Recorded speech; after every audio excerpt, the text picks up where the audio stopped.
The new era of professional singing brought a new demand for virtuosic singers with high voices. Women began to be paid more and achieved a level of wealth and fame beyond their male colleagues. And by the middle of the century, most of the famous singers in Italy were sopranos, and virtuosic singers earned more than other court musicians. They mostly performed chamber music like we're performing today. Their reputations as virtuosi depended on their ability to improvise and perform, often within a group of 2 to 3 singers.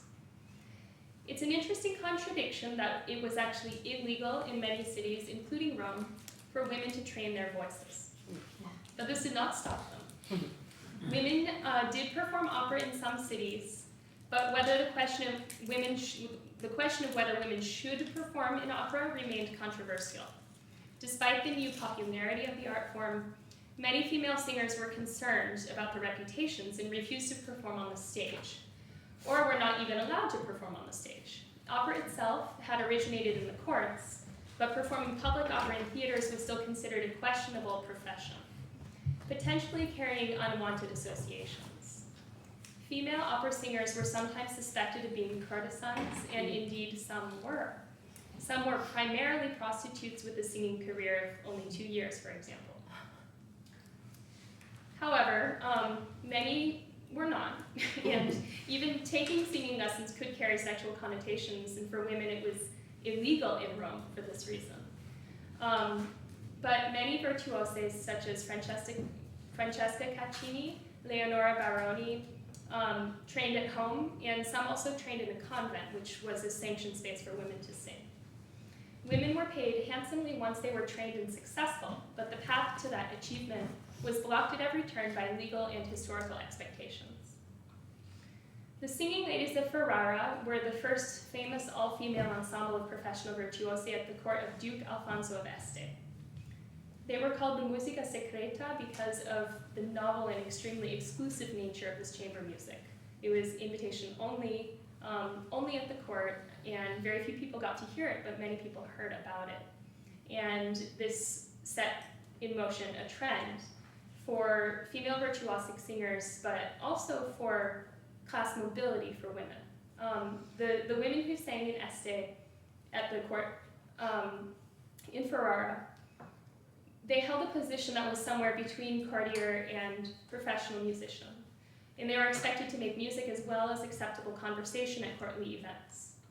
None of them were of noble birth, and all of them had been offered their positions due to their talents as musicians. Nonetheless, the 3 singing ladies all married courtiers, which created this new trend for class mobility. So in this new era for status and talent, women could powerfully generate an income based on their own independent musical abilities, and even achieve noble status or become ennobled.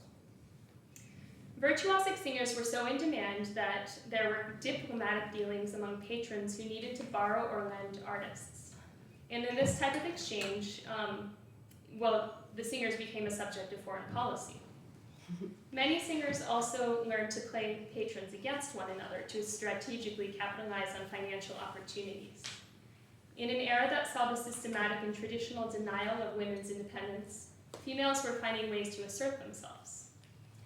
Many virtuosi took advantage of any opportunity to secure financial and material gains for themselves and their families, demanding a raise each time they changed position, or requesting traveling clothing or money for relatives or a home or estate.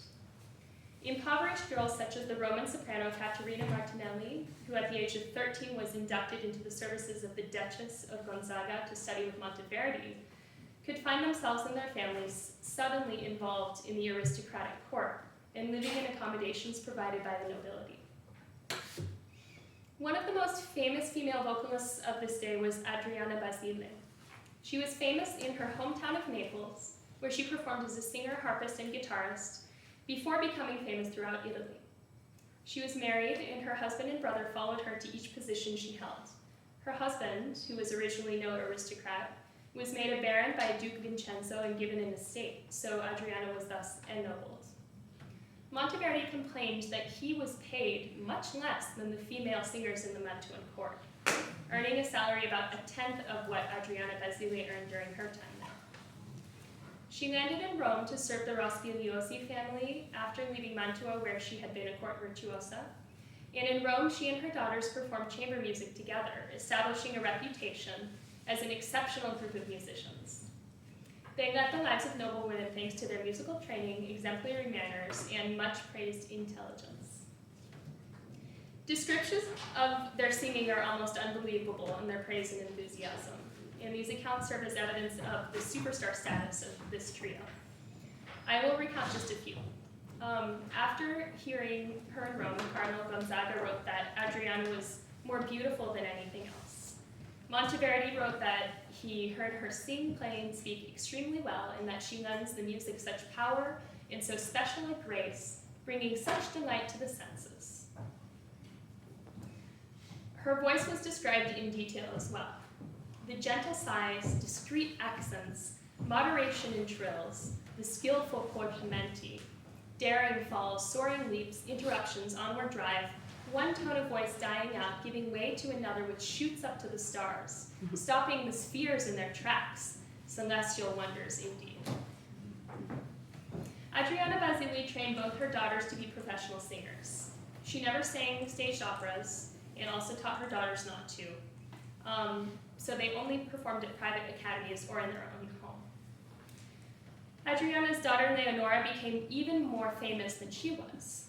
And Caterina was also well known. Some thought that she might be as good as Leonora, but most people thought Leonora was the best of the three. And De la Valle elaborated that he must confess that in our times, these shores were inhabited by sirens that are not only beautiful and tuneful, but virtuous and beneficent. Even though no Barberini Musica officially included women, Cardinal Antonio supported the Adriana Basili and Leonora Baroni and Caterina Baroni, the Adrianas as they were called. And this caused envy for one of the cardinal's other favorites, Marc Antonio Pasqualini, who wrote that he was displeased that the cardinal protects the Adrianas, that he maintains them at his expense in Rome, that he visits them often, and that he is always talking about Leonora, her merits, and her virtuous conversation. Leonora's praises were collected in a book of poetry about her. She was lauded by Mogar, who said that he would do injustice to the talent of this illustrious Leonora if he did not speak of her as a marvel of the world. He continued, she is the absolute mistress of what she sings, and she pronounces the words well and expresses to perfection their sense. She does not pride herself on being beautiful. She sings with frank, generous modesty and sweet gravity. Her voice is of high compass, pure, sonorous, harmonious. Everyone is charmed by this beautiful and exceptional method of singing. Mogar attended a concert given by the Cardinal Barberini in which the 18-year-old Leonora sang, the same concert that John Milton attended, which inspired his verses praising her. After all, the sound of your voice declares the presence of God. God, or at least the third mind, having left heaven, hides in your throat and slowly accustoms people to immortal sounds. If God is in all things and is everywhere, he still speaks only through you, while he remains silent in everyone else. Favored by the eager applause of the Romans, she now, with her song, holds gods and men entranced. The next piece on the program is Lo splendor di due begli occhi. And of all the pieces I transcribed, this one involved the most labor.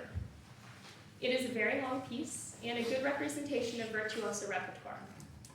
It features a large range for both voices, rhythmic complexity, notated and suggested ornaments, and poetry with unusual vocabulary. The scribe changes partway through the piece in the manuscript. And there are a few pages that were cut off or empty measures that I needed to fill in with my best guesses. There were also a lot of words that were almost illegible or totally illegible. So some of the lyrics are also best guesses with the help of Alessio Filippi. The piece also contained more mistakes than most of the ones I examined.